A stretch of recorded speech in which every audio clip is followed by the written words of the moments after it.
Caros amigos, bem-vindos a mais um episódio de Hoje no Mundo Militar. Neste vídeo falaremos sobre os mais de 200 mísseis balísticos que o Irã alegadamente forneceu para a Rússia e do porquê os iranianos estão tão focados e determinados em apoiar os russos. E se ainda não está inscrito no canal, inscreva-se já e acione o sino das notificações para não perder nenhuma novidade. Nesta sexta-feira, 6 de setembro, o Wall Street Journal divulgou uma reportagem referindo fontes ligadas à Casa Branca que demonstravam grande preocupação com o que classificaram de escalada dramática no apoio iraniano à invasão russa da Ucrânia. Segundo a reportagem, a Casa Branca teria comprovado antigas alegações de que o Irã está fornecendo para a Rússia, além dos já conhecidos drones kamikaze Shahed 136, também mísseis balísticos de curto alcance. Essa reportagem reforça uma outra feita pela Reuters em fevereiro deste ano, que noticiou que a Rússia tinha recebido pelo menos 4 carregamentos de mísseis do Irã. Mas que mísseis são esses? Que efeitos terão na guerra? E, tão importante quanto isso, por que os iranianos estão cada vez mais interessados e determinados no apoio material da invasão russa da Ucrânia? Até o momento, a única arma iraniana comprovadamente usada pela Rússia na invasão da Ucrânia é o drone Shahed 136.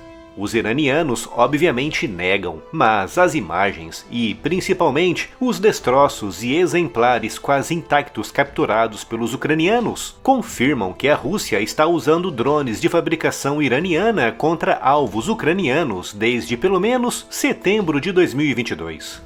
O Shahed 136, conhecido na Rússia como Geran 2, é um drone relativamente simples e barato, mas muito letal, com um alcance estimado em cerca de 2.500 km e com uma ogiva explosiva de quase 50 kg.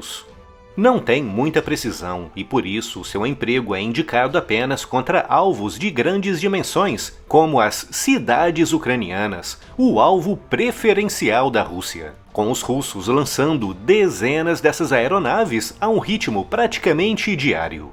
Segundo um documento vazado, os iranianos teriam vendido 6.000 drones Shahed 136 para a Rússia, com os russos adquirindo também o direito de fabricação, com pelo menos uma linha de montagem tendo sido construída na Rússia.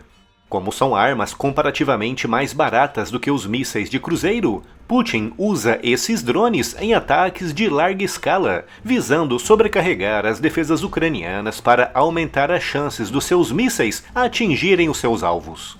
No entanto, esses drones, por voarem a baixa velocidade e altitude, podem, com a tática e a coordenação certas, serem abatidos por defesas de ponto com uma certa facilidade e, de fato, em média, a Ucrânia derruba de 70% a 80% dos drones Shahed lançados pela Rússia. Mas com os mísseis balísticos a dinâmica é muito diferente, começando pela tecnologia envolvida na sua concepção.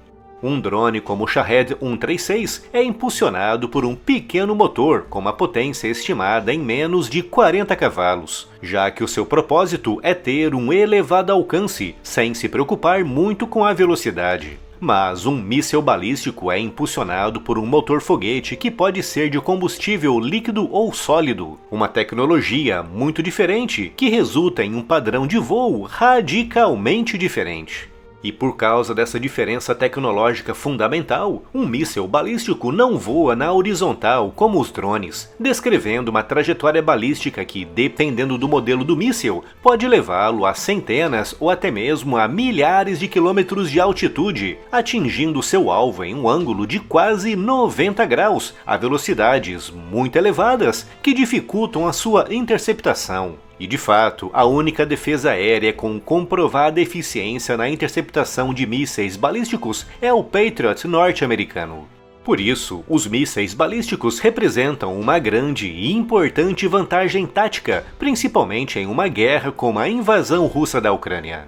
A Rússia é conhecida por ter muitos mísseis, mas devido a tratados firmados com os Estados Unidos, o seu foco nas últimas décadas foi a produção de mísseis de cruzeiro, o que significa que neste momento, após 2 anos e meio de guerra, Vladimir Putin já não tem um grande arsenal de mísseis balísticos de curto alcance. com diversas fontes referindo que a Rússia está agora acelerando a produção desse tipo de arma para atender à alta demanda da sua guerra de invasão. Mas é um processo que leva muito tempo e Putin precisa de mísseis balísticos agora. E é por isso que, segundo o Wall Street Journal, a Reuters e outras fontes jornalísticas como a CNN, Putin está adquirindo mísseis balísticos de dois aliados. A Coreia do Norte, de Kim Jong-un, com mísseis norte-coreanos tendo sido já comprovadamente usados contra a Ucrânia, e o Irã, cujos mísseis ainda não foram vistos em uso na Ucrânia, apesar das reportagens indicarem que já começaram a ser enviados para a Rússia. Daquilo que sabemos até o momento, o principal míssil que o Irã está enviando para a Rússia é o Fateh 360, um míssil relativamente compacto, com menos de 800 kg de peso, mas capaz de transportar uma ogiva explosiva de 150 kg por até 120 km. Não tem muita precisão, atingindo qualquer coisa em um raio de até 50 metros à volta do alvo designado, mas é de muito fácil transporte e lançamento, com um caminhão 6x6 podendo disparar uma salva de até 6 mísseis em rápida sequência. Em termos práticos, o uso de mísseis iranianos e norte-coreanos pela Rússia dará a Putin tempo para terminar de preparar a sua indústria de defesa para a produção massificada desse tipo de arma. Mas por que o Irã está assim tão interessado em apoiar a Rússia com drones e mísseis balísticos?